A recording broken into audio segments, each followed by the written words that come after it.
জাতীয় নাগরিক পার্টি এনসিপির জুলাই পদযাত্রা শুরু হয়েছে। গত বছর আমরা যে জুলাই পদযাত্রা করেছি, এবারও একটা ধারাবাহিক কার্যক্রম হিসেবে বাংলাদেশের 100 উপজেলা এবং পৌরসভায় আমরা সেই জুলাই পদযাত্রা করছি।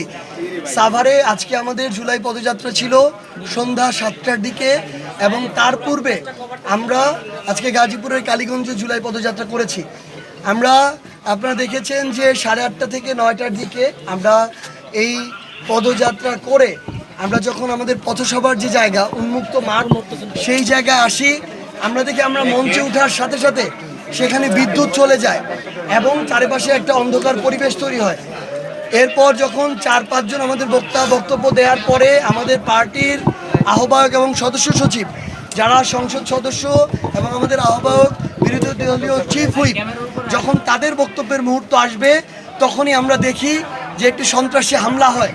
সেটা বোমা হামলা ছিল নাকি ককটেল হামলা ছিল এটা কিন্তু আমরা এখনও নিশ্চিত নই, কিন্তু আমরা এইটুকু নিশ্চিত যে এখানে অভ্যুত্থানের যারা সামনের সারির নেতৃত্ব ছিল, যাদের নেতৃত্বে সন্ত্রাসীদের খুনিদের পতন হয়েছে, তাদেরকে হত্যা করার উদ্দেশ্যে হামলা করা হয়েছে।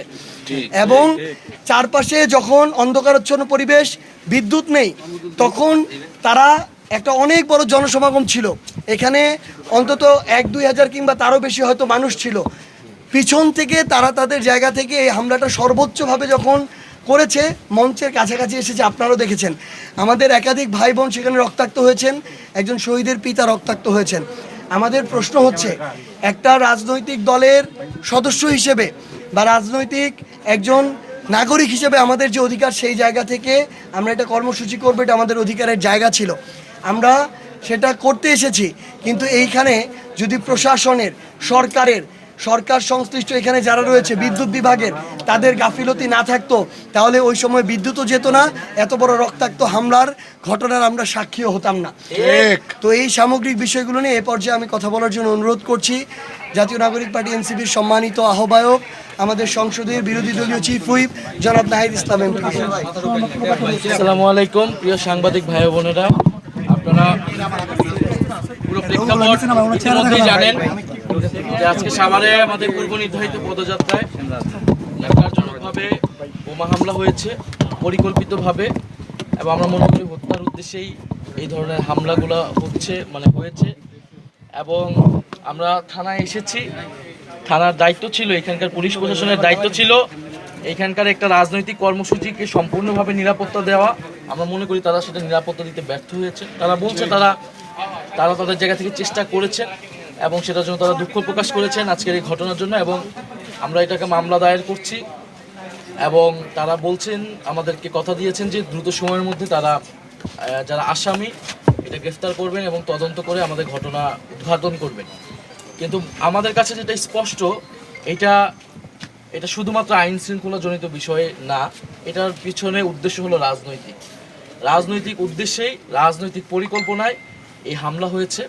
আপনি দেখেন যে স্বরাষ্ট্রমন্ত্রী উনি বড় বড় কথা বলছেন, আওয়ামী লীগের দাফন হয়ে গেছে, এই হয়ে গেছে, সেই হয়ে গেছে, কিন্তু এই যে নিষিদ্ধ ঘোষিত ছাত্রলীগ, আওয়ামী লীগ, তারা বিভিন্ন জায়গায় মিছিল করছে, সেটা তারা থামাতে পারছে না। তো এটা স্পষ্টভাবে একদিকে মুখে কথা বলা হচ্ছে বড় বড়, কিন্তু প্রশাসনিকভাবে তাদেরকে আশকারা দেওয়া হচ্ছে। সারা দেশের বিভিন্ন জায়গায় ফ্যাসিস্টদের পুনর্বাসনের সাথে সরাসরি বিএনপি জড়িত। তারা বিভিন্ন জায়গায় 5ই আগস্টের পরে মামলা বাণিজ্য করেছে, মামলা দিয়েছে, সেই মামলার ভয় দেখিয়ে তাদেরকে এক ধরনের ব্ল্যাকমেইল করেছে, তাদের ভোট নিয়েছে, তাদের থেকে টাকা পয়সা নিয়েছে এবং তাদেরকে এখন সন্ত্রাসী কার্যক্রম করাচ্ছে। ফলে এখানকার যে স্থানীয় এমপি, আমরা মনে করি এটা তারও দায়, এবং তার এখানে সংশ্লিষ্টতা আছে কিনা এটাও খতিয়ে দেখতে হবে। এবং সেইটা আসলে এই সাভার মডেল পুলিশ থানা মডেল পুলিশ কতটুকু পারবে এটা আমরা নিশ্চিত নই। আমরা জনগণের কাছে এটা বলে গেলাম, আমরা আমাদের আনুষ্ঠানিক যে কার্যক্রম, আইনি কার্যক্রম, আমরা সেটা এখানে করলাম, কিন্তু আমাদের রাজনৈতিক প্রতিরোধ এটার বিরুদ্ধে থাকবে। ফ্যাসিস্টদেরকে যারাই পুনর্বাসিত করবে, প্রশ্রয় দিবে, বা সন্ত্রাসীদের এই ধরনের বোমাবাজির রাজনীতি যারা বাংলাদেশে আবার নতুন করে শুরু করতে চায়, তাদের বিরুদ্ধে অবশ্যই জনগণ প্রতিরোধ করবে এবং এনসিপি সেটাকে সংগঠিত করবে। এই সাভারে আপনারা জানেন প্রচুর ছেলে মেয়ে আহত হয়েছিল জুলাই গণঅভ্যুত্থানে। আজকে একজন শহীদের বাবা কিন্তু আহত হয়েছেন আমাদের এখানে কর্মসূচিতে এসে। ফলে এটা স্পষ্টই স্বরাষ্ট্রমন্ত্রী, প্রধানমন্ত্রী, তাদের আইন শৃঙ্খলা নিরাপত্তাজনিত ব্যর্থতা, তারা আওয়ামী লীগের এই প্রশ্ন ডিল করতে পারে নাই, জনগণকে কোনো নিরাপত্তা দিতে পারে নাই, এবং যদি এই নিরাপত্তা দিতে না পারে তাহলে তাদের ক্ষমতায় বা গদিতে বসে থাকার অধিকারও তারা খুব শীঘ্রই হারাবে বলে আমরা মনে করি। ঠিক। ফলে আমরা দ্রুত সময়ের মধ্যে এটার বিচার চাই। কারাই হামলার সাথে জড়িত ছিল, সে যেই হোক না কেন, এটার সঠিক তথ্য সামনে আসতে হবে এবং তার বিচার নিশ্চিত করতে হবে। আর যদি এটার বিচার নিশ্চিত না হয়, ওসমান হাদি হত্যা হয়েছে, বিভিন্ন জায়গায় জুলাই যোদ্ধাদের উপর আক্রমণ হচ্ছে, শুধু জুলাই যোদ্ধা না, যে কোনো নাগরিকের উপরেই কিন্তু হামলা হতে পারে, ধর্ষণ হচ্ছে। মানুষের নিরাপত্তা যদি নিশ্চিত না হয়, মানুষের সরকার অলরেডি জনগণের আস্থা কিন্তু অর্জন করতে ব্যর্থ হয়েছে গণভোটের রায় তারা বাস্তবায়ন না করার মধ্য দিয়ে। সংস্কার বাস্তবায়ন করলে আজকে পুলিশ কিন্তু নিরপেক্ষভাবে কাজ করতে পারত, পুলিশ কমিশন হতো, তখন কিন্তু এখানে স্থানীয় এমপির প্রভাবের বাইরে যে রাজনৈতিক প্রভাবের বাইরে গিয়ে পুলিশ জনগণের বা যে কোনো রাজনৈতিক পক্ষের এখানে নিরাপত্তা নিশ্চিত করতে পারত। বলে এই সরকার সংস্কার না করে, গণভোট বাস্তবায়ন না করে, তারা আসলে সকল ক্ষমতা কুক্ষিগত করছে, পুলিশকে আবার দলীয়করণ করছে এবং এই ধরনের সন্ত্রাসী কার্যক্রম করে বিরোধী মতকে দমন করার জন্য তারা মাঠে সন্ত্রাসীদেরকে ছেড়ে দিয়েছে। তবে সরকার এই পরিকল্পনা যদি থেকে থাকে, তারা এটাতে সফল হবে না ইনশাল্লাহ। আমরা মনে করি জুলাই মাস চলতেছে, আমরা জুলাই মাসে 5টা দাবি নিয়ে নেমেছি। গণভোটের রায় বাস্তবায়ন করা, আমরা বলেছি সীমান্ত হত্যা প্রতিরোধ করব, সীমান্ত সুরক্ষা করব, কুশিন প্রতিরোধ করব, কর্মসংস্থান সৃষ্টি, বিদ্যুতের যে বিভ্রাট, বিদ্যুৎ সংকট নিরসন এবং কর্মসংস্থান সৃষ্টি, দ্রব্যমূল্য নিয়ন্ত্রণ। আজকে আপনারা জানেন যে বিদ্যুৎ নিয়ে কিন্তু আজকে এই যে বিদ্যুৎ বন্ধ করে খুবই পরিকল্পিতভাবে এই হামলাটা করেছে।